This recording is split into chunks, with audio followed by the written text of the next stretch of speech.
Hey, good morning, guys. It is February 28th, last day of February. Makes me wonder. Oh yeah, so there's a leap day. There's a leap year inclusion in this devotional. So tomorrow, I guess we'll do both, 29th and the 1st. We'll see. Anyway, the 28th, the last day of February.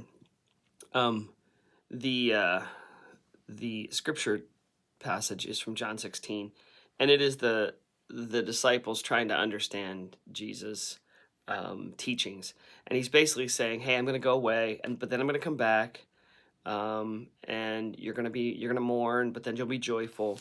And so he's talking. It's funny because I think it. If I were to play theologian for a second, I think he's talking both to the disciples about his death and resurrection. Obviously, that's just around the corner when he's talking to them here, but also when he goes away permanently after the ascension, not permanently, temporarily, in God's timeline, until he returns one day that we'll see him.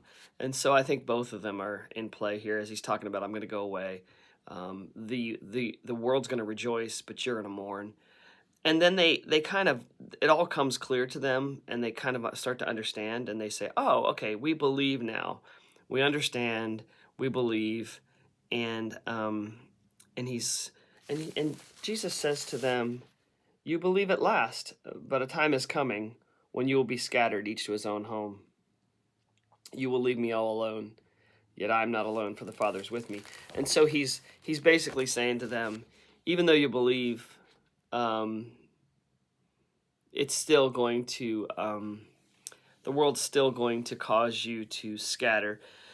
He's Chambers is dealing today with relying on our own understanding versus just completely relying on God, and this is a common theme. Obviously, we've talked about it many times, but the way Chambers puts it here in this study today, the soul has got out of intimate contact with God. This is when we are living outside of just relying completely on the resurrection life of Jesus, as he says, by leaning on its own religious understanding, our own understandings. We need to rely on the resurrection life of Jesus much deeper down to get into the habit of steadily referring everything back to him. Instead of this, and this is key to me, we make our common sense decisions and ask God to bless them. And one of the things that I don't know if it was my quote or somebody else's quote. I I gotta think it was almost based on the Jim Elliot quote that says, "He is no fool who gives up what he cannot keep to gain that which he cannot lose." Um, if you got that, that's Jim Elliot, who died in Central or South America, doing missions work to the this tribe, this very violent tribe. Um, And again, I'll repeat it. He is no fool who gives up what he cannot save to gain that which he cannot lose. I'm pretty sure that's the quote.